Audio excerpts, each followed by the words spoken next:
Schools కడతా అంటే scam అంటారు. ఏం చేస్తానన్నా తప్పే అంటున్నారు. 25,000 కోట్లతో స్కూళ్లను కడతా, ఒక్కో స్కూల్కు 200 కోట్లు ఖర్చు పెడతా, ఏడాదిలో 59,000 ఉద్యోగాలు ఇచ్చిన, దేశంలో ఎవరైనా ఇచ్చినట్లు నిరూపిస్తే నేను బట్టిని ఎందుకు తీసుకొస్తున్నావు వల్ల? నువ్వు ఒక్కనే శిక్ష, బట్టి ఏం చెప్పలే, ఏం అంత భజన చేసుకోలే. నేను బట్టి విక్రమార్క ఏ శిక్షకైనా రెడీ, ఎందుకంటే నేను మునిగినా నా పక్కన కూడా మునగాలి. ఇప్పుడు ఈత రానుడు ఉంటే అలా దిగితే ఏం చేస్తాడు? ఈత వస్తాను కూడా ముంచి చంపుతాడు. సేమ్ రేవంత్ రెడ్డి అట్టనే. రేపు ప్రభుత్వం పోయిందనుకో, నా ఒక్కని వల్లనే పోయిందా? ఇగో బట్టి వల్ల కూడా పోయింది. నా ఒక్కని వల్లనే వ్యతిరేకత వచ్చింది. ఆ వ్యతిరేకత కోపం వచ్చింది ప్రజలకు, ఇగో బట్టి వల్ల కూడా వచ్చింది. ఇగో దామోదర రాజనరసింహ వల్ల కూడా వచ్చింది. ఇగో కోమటిరెడ్డి వల్ల కూడా వచ్చింది. ఆయన జ్యూస్ దాగి ఏది పడితే అది మాట్లాడాడు, దాని వల్లనే వ్యతిరేకత వచ్చింది. ఇవన్నీ చెప్తాడు. ఉత్తమ్ కుమార్ రెడ్డి కూడా నెల మీద ఏం సోయలేకపోయినా కానీ ఏది పడితే అది మాట్లాడి ఇక మన హక్కులు రాకుండా చేసింది ఈయననే. సో కాబట్టి ఈయన వల్ల కూడా వచ్చింది. ఇట్లా అందరి మీద పూసుకుంటూ పోతున్నాడు. తా చెడిన కోత అంట వనమంతా చేసినట్టుగా అట్లా ఇప్పుడు రేవంత్ రెడ్డి చెడిపోవడమే కాకుండా, రేవంత్ రెడ్డి బదనాం కావడమే కాకుండా అందరికీ అది ఊస్తా ఉన్నాడు అనమాట. ఇంత ఎందుకంటే పోతే మొత్తం కొలాప్స్ అయిపోవాలి, ఒక్కడెందుకు నాశనం కావాలి అట్లా అనమాట. సో కాబట్టి నాతో పాటు బట్టి కూడా ఏ శిక్షకైనా సిద్ధమే అంట. ఈయన మాట్లాడిన ఆనిముత్యాలు చూద్దాం. ఈయన స్కూల్ కడతా అంటే ఎవరు వద్దనరా? ఏ ప్రజలని వద్దంటారా? నువ్వు స్కూల్ కడతా అంటే నువ్వు ఏం కడుతున్నావో అర్థం చేసుకున్నావు. మొదటి సంవత్సరంలో ఆన్ రికార్డ్ అందుకే ఇవాళ ఎవరు ఈ దేశంలో ఎవరు ఈరోజు రాష్ట్ర ప్రభుత్వం young India integrated residential schools అనే ఒక విధానాన్ని తీసుకొచ్చి ఈ దేశానికి ఆదర్శంగా ఉండే విధంగా 25 ఎకరాలలో ఒక కార్పొరేట్ కాలేజీలతో పోటీ పడే విధంగా ఈ స్కూల్ కి 200 కోట్ల రూపాయలు కేటాయించి ఈ రోజు మీకు ఒక ఇంటర్నేషనల్ స్టాండర్డ్స్ ఎడ్యుకేషన్ ని not only infrastructure educational qualification కూడా అక్కడ ఉండే క్వాలిటీ కూడా పెంచాలి అని ఒక లక్ష్యంతో ఈ రోజు మేము పనిచేస్తున్నాం. సార్ మీరు ఇంటిగ్రేటెడ్ స్కూల్ అని కట్టడాన్ని మీ ఊరం కూడా వద్దనట్లేదు. నువ్వు ఇంటిగ్రేటెడ్ స్కూల్ కట్టు, అందులో ఇంటర్నేషనల్ స్థాయిలో చదువు చెప్పు, కానీ ముందు గురుకులాలలో బువ పెట్టు. పిల్లలకు పురుగులను రాకుండా బువ పెట్టు. రేపు మళ్ళీ స్టార్ట్ అవుతుంది కదా, ఇంకా 10 రోజులు పోతే మళ్ళీ స్టార్ట్ అవుతుంది. స్టార్ట్ అయినాక గురుకులాలల్లా లేకపోతే స్కూళ్ళల్లా మధ్యాహ్నం భోజనంలల్లా పురుగులు రాకుండా జర్ర కొంచెం మంచి కూర నీ ఇంట్లో మీ ఇంట్లో తిన్నట్టు కాదు, కనీసం మీ పని మనుషులను తింటారు చూసినావా, గలాంటి క్వాలిటీ ఫుడ్ అనేది జర పిల్లలకు పెట్టి చదువుకునే పిల్లలకు. ఇంటిగ్రేటెడ్ స్కూల్ కట్టి నేను ఇంటర్నేషనల్ స్థాయిలో దిద్దుతా, బొమ్మ చూపిస్తా అని చెప్పేసి మీరు చెప్తా ఉన్నారు. మీరు చూపియండి, తప్పేం లేదు. ఇప్పుడు అప్పుడెప్పుడో అయ్యేది దానికోసం ఇప్పటి నుంచే ఉన్న స్కూళ్ళను బొంద పెట్టొద్దు కదా. నువ్వు ఇంటిగ్రేటెడ్ ఇంటర్నేషనల్ స్కూల్ కట్టే వరకు ఇంకో సంవత్సరం పట్టొచ్చు, 2 సంవత్సరాలు పట్టొచ్చు, లేకపోతే మీరు మొత్తం దిగిపోయిన దానికి కూడా కాకపోవచ్చు. అట్లుంటుంది మీ పని కూడా. సో కాబట్టి ఇప్పుడు ఉన్నటువంటి స్కూళ్ళను, ఉన్నటువంటి గురుకులాలను వాటి కొంత బువ పెట్టండి, కొంత నీట్గా సౌకర్యాలు కల్పించండి. రేపు మళ్ళా పిల్లలు స్కూల్కి వచ్చిన తర్వాత కనీసము ఆడ ఉండడానికి వసతి లేకుండా ఆ రకంగా మీరు దాన్ని మార్చకండి. నాణ్యమైనటువంటి విద్యను ఇప్పుడు ఉన్నటువంటి దాంట్లో కల్పించేటువంటి ప్రయత్నం చేయండి. అది చేయకుండా ఇప్పుడు ఏవేవో కడతా అంటున్నాడు. సరే ఏం కడతాడో చూద్దాం. ఈ రోజు చాలా మంది విమర్శిస్తున్నారు. ఇయాల్లో పత్రికల్లో చూసిన ఈ SC ST BC minority EWS పిల్లలకు 200 కోట్ల రూపాయలు పెట్టి 100 అంటే దాదాపు 25,000 కోట్ల రూపాయలు ఖర్చు పెట్టి కట్టాల్సిన అవసరం ఉందా అని ఒక పత్రిక రాసింది, ఒక రాజకీయ పార్టీకి సంబంధించిన పత్రిక. ఎట్లా మాట్లాడతారు సార్ అబద్ధాలు? బాధ అనిపించదా? కొంచెమన్నా బిడియం అనిపించదా ఇట్లా అబద్ధాలు మాట్లాడుతుంటే? గట్లా రాసింటున్నారు పత్రిక, గట్లా చెప్పినారు. ఏం రాసిరో నేను చూపిస్తా, చెప్తా. అయ్యా మీరు కడుతున్నటువంటి స్కూళ్ళు మంచిగానే ఉన్నాయి, కానీ ఫస్ట్ ఏమో మీరు అది చెప్పినప్పుడేమో 80 కోట్లతోని ఒక స్కూల్ కడతామని చెప్పారు.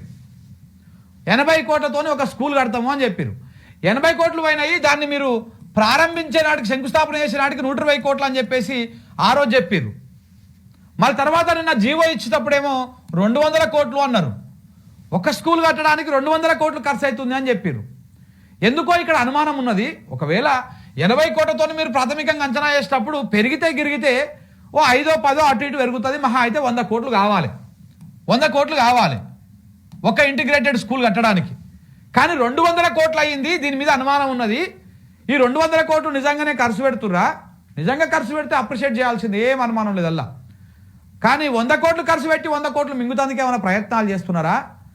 ఎందుకు ఇంత అమాంతంగా పెరిగింది? ఇక్కడ వేసినప్పుడు ఉన్నటువంటి సౌకర్యాలు ఏవైతే ఉన్నాయో, ఇక్కడ వేసినప్పుడు కూడా గవే సౌకర్యాలు ఉన్నాయి, గవే ఉన్నాయి. మరి అక్కడ ఎక్స్ట్రా ఏం పెరగలేదు, ఇక్కడ మాత్రం రేటు మాత్రం పెరిగింది. 80 కోట్ల నుంచి 200 కోట్లకు వచ్చింది. దీని వెనకాలటువంటి కారణం ఏంది అని చెప్పేసి అనుమానాలు వ్యక్తం అవుతున్నాయి. నిజంగానే వస్తున్నాయి. మరి 200 కోట్లట్లయితే 80 కోట్ల నుంచి గీ డౌట్ వస్తుంది అందరికీ. ఈ 200 కోట్లతోటి మొత్తము 100 ఇంటిగ్రేటెడ్ స్కూళ్ళను కడతాడంట 20,000 కోట్లతోటి. 20,000 కోట్లతోటి కట్టు, తప్పేం లేదు. విద్యను అద్భుతంగా అందించాల్సిందే. నువ్వు ఈ రకంగా ఆడుతా అంటే ఎవరు కూడా వద్దన్నారు. కానీ ఇక్కడ పెరిగినటువంటి ఎస్టిమేషన్ మీద డౌట్ వస్తుంది. ఇది ఇంత ఉన్నది, ఇంత ఎట్లా పెరిగింది ఒకటేసారి? ఏ రకంగా పెరిగింది? 120 కోట్ల రూపాయలు పెరిగినాయా? దానికి దీనికి కూడా పెద్ద గ్యాప్ ఏం లేదు. సంవత్సరం లోపల ఇంత పెరిగిపోయినాయి. ఏదో జరుగుతూ ఉంది దీని వెనకాల కుట్ర అనేది అనుమానం. లేకపోతే బాజాబ్తా మీరు ట్రాన్స్పరెన్సీగా ఉండండి. ఎవరు అంటారు మిమ్మల్ని? నేనేం చేసినా తప్పే అంటారు, నేనేం చేసినా అదే అంటారు. అంటే నువ్వు చేసిన దాంట్లో బొక్కలు కనపడుతున్నాయి ఆడ. ఇప్పటికే మొత్తం అప్లపాలైపోయింది. రూపాయి లేదు, ఎవడిస్తలేడు. నేను పోతాను చెప్పదొంగ చూశాడు చూస్తుర్రు అని చెప్పేసి మీరే చెప్తిరి. గట్లా చెప్పినాక ఎవడైనా ప్రజలు ఎట్లా అనుకుంటారు? గిట్లా నువ్వు పెంచుకుంటూ పోతా ఉంటే మరి నిజంగానే స్కూల్ కోసమే ఖర్చు పెట్టి స్కూల్కే అలాంటివన్నీ కూడా కేటాయిస్తే మంచిగానే ఉంటుంది, ఏం కాదు. కానీ స్కూల్కి పేరు చెప్పి 100 కోట్లు ఏమైనా మింగుతుర్రా ఏంది అంటే? ఒకవేళ 100 కోట్లు అయితే ఇంకొక 10,000 కోట్ల స్కామ్ ఇందులో ఉంటుంది ఈజీగా. ఈ లెక్క ప్రకారం రేవంత్ రెడ్డి గారు చెప్తున్నట్టు 10,000 కోట్లు మింగుతారు ఆ స్కూళ్ళ పేర్ల మీద. దీన్ని ఒకసారి క్రాస్ చెక్ చేసుకోవాల్సినటువంటి అవసరం ఉన్నది. మీరు నిజంగా 200 కోట్లు పెట్టి ఒక ఇంటిగ్రేటెడ్ స్కూల్ కడుతున్నారా, లేకపోతే 100 కోట్లతో పెట్టి ఇంకా 100 కోట్లు మింగుదామని ప్రయత్నం చేస్తున్నారా? మొత్తం ఓవరాల్ ప్రాజెక్ట్ అయిపోయేటప్పుడు 10,000 కోట్లు మింగుదామనేటువంటి కుట్రలు ఏమైనా ప్రయత్నాలు చేస్తా ఉన్నారా? దీని మీద క్లారిటీ ఇవ్వాలి. కరెక్టే. మీ విధానంలో అంటే ఇక్కడ చూడండి ఎట్లా దాన్ని ఆ విషయాన్ని ఏ రకంగా రేవంత్ రెడ్డి గారు మలుపు తిప్పి ఏ రకంగా ఒక సెంటిమెంట్ కానీ ఒక లేకపోతే బడుగు బలహీన వర్గాలకు పేద బిడ్డలకు నేను విద్య అందిస్తా అంటే అందేకుట్ట కుట్ర వండుతున్నారని చెప్పేసి మాట్లాడతారు. ఈ తెలివి అందరికి ఉండదు. ఇక చూడండి పిల్లలకు 200 కోట్లు ఇగో చాలా మంది విమర్శిస్తున్నారు. ఇయాల్లో పత్రికలో చూసిన ఈ SC ST BC minority EWS పిల్లలకు 200 కోట్ల రూపాయలు పెట్టి 100 అంటే దాదాపు 25,000 కోట్ల రూపాయలు ఖర్చు పెట్టి కట్టాల్సిన అవసరం ఉందా అని ఒక పత్రిక రాసి, ఒక రాజకీయ పార్టీకి సంబంధించిన పత్రిక. కరెక్టే మీ విధానంలో, కరెక్టే మీ విధానంలో. ఎందుకంటే మీరు అధికారంలో ఉన్నప్పుడు బర్రెలు గొర్రెలు చేపలు చెప్పులు కుట్టుకోండి అనే స్కీములు మీరు తీసుకొచ్చిండ్రు. ఆనాడు బడుగు బలైన దళిత గిరిజన మైనారిటీ వర్గాలు ఏం చేయాలంటే దళితులు చెప్పులు కుట్టుకోవాలి, బలహీన వర్గాలు చేపలు పట్టుకోవాలి, ట్రైబల్స్ పందులు పెంచుకోవాలని గత ప్రభుత్వంలో స్కీములు వచ్చినాయి. మీరు అందరూ చూడండి. గత 10 సంవత్సరాలు రేవంత్ రెడ్డి గారు మీరు ముఖ్యమంత్రిగా వనికిరారు, ఒక రాష్ట్రానికి నాయకుడిగా వనికిరారు. రెచ్చగొట్టేటువంటి చిల్లర నాయకుడిగా వనికొస్తారు. మీరు చిల్లర నాయకులు ఉంటారు, రెచ్చగొడతారు కార్యకర్తలని వీళ్ళని, ఆ దానికి వనికొస్తారు మీరు. ఒక నాయకుడికి ఉండే లక్షణాలు 1% కూడా లేవు మీ వ్యవహారంలో, మీ మాట తీరులో. మీరు ఏమంటున్నారు? చెప్పులు కుట్టుకోవడము, చేపలు పెంచుకోవడము, గొర్రెలు కాసుకోవడం, ఇదేమన్నా తప్ప అండి? ఏ ఊరికి పోదాం? గొర్రెలు కాయనటువంటి గొల్ల ఎవరున్నారో అడుగుదామా పోయి?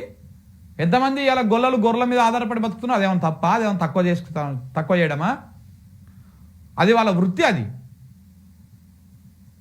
వాళ్ళ వృత్తి. అదేమన్నా తప్ప?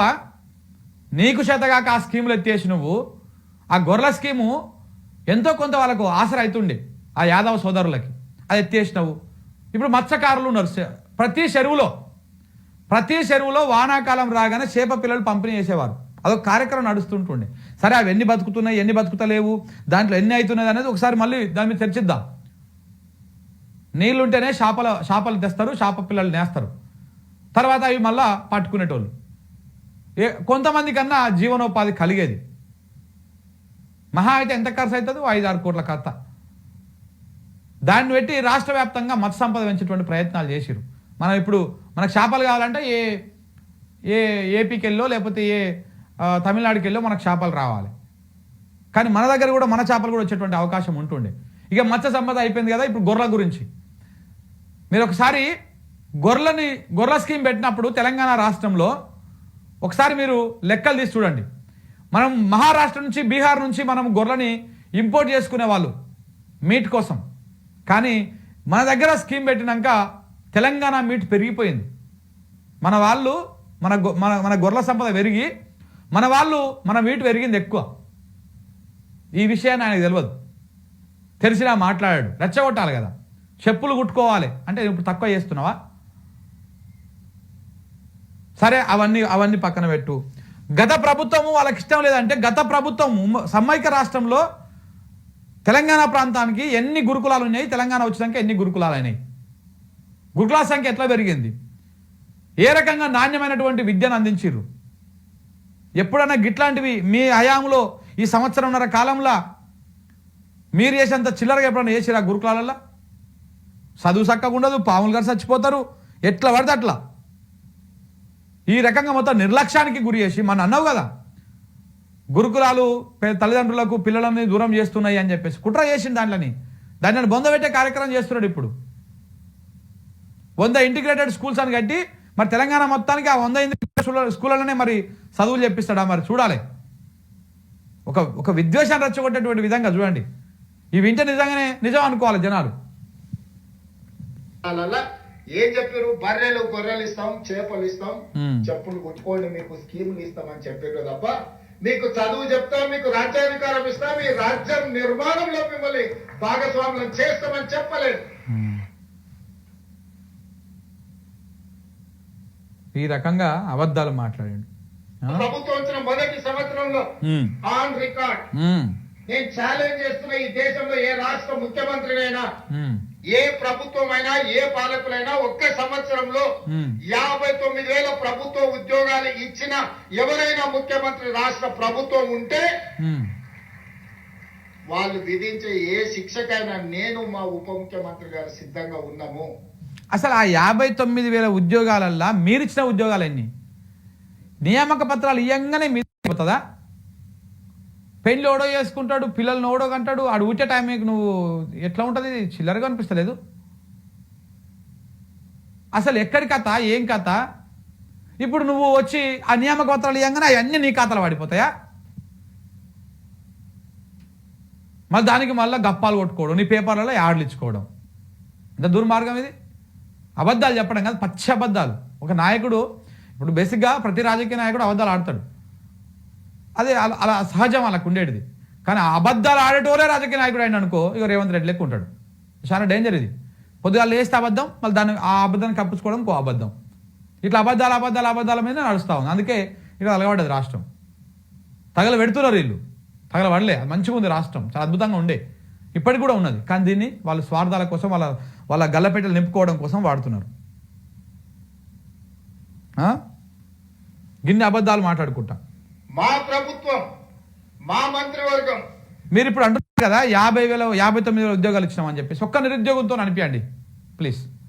మీకు ఒక్క నిరుద్యోగతోటి రేవంత్ రెడ్డే 50,000 ఉద్యోగాలు ఇచ్చిండు.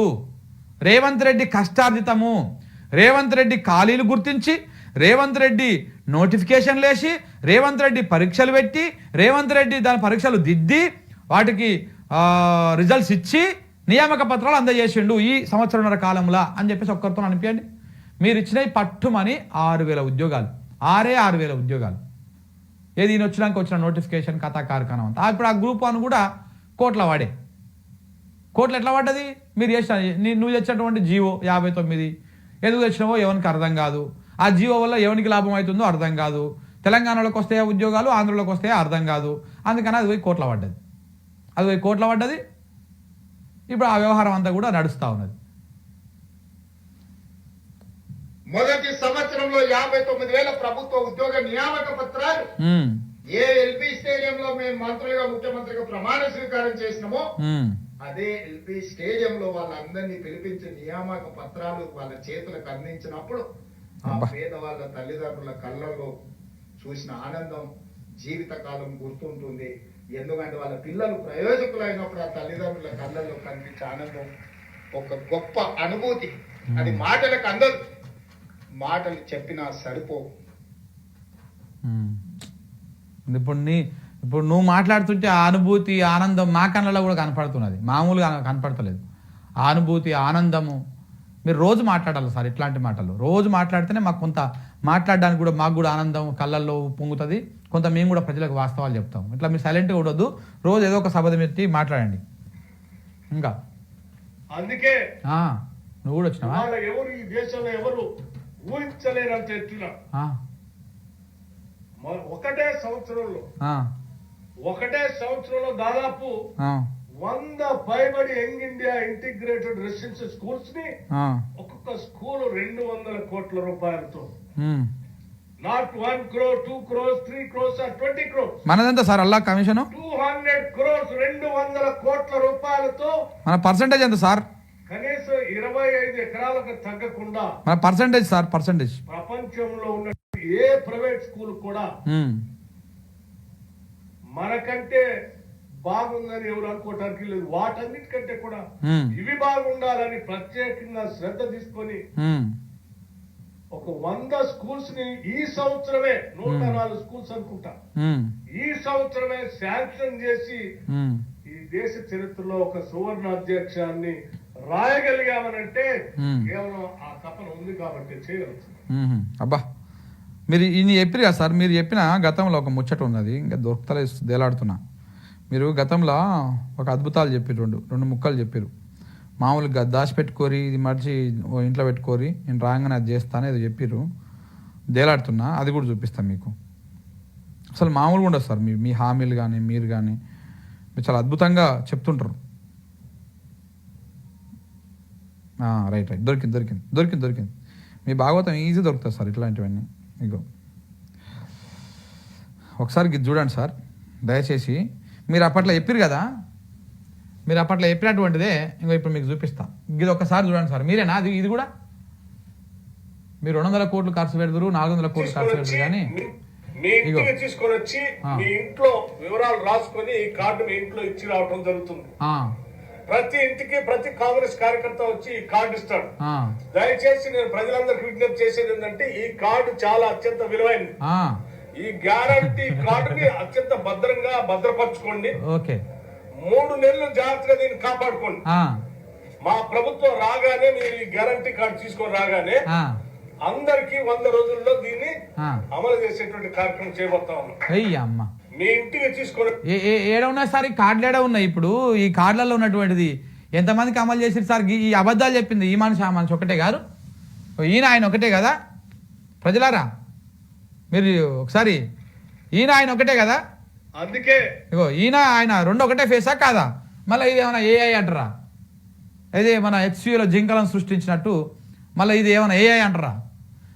ఈయన ఆయన ఒకటే కదా. కార్డు పెట్టుకోర్రి, ఇంట్లో పెట్టెలు పెట్టుకోర్రి, దాచి పెట్టుకోర్రి, మేము వచ్చినాక 3 నెలలనే మొత్తం అన్నీ చేసేస్తాం. ఇది పట్టుకొని రావాలి, ఏడుకోవాలి పట్టుకొని.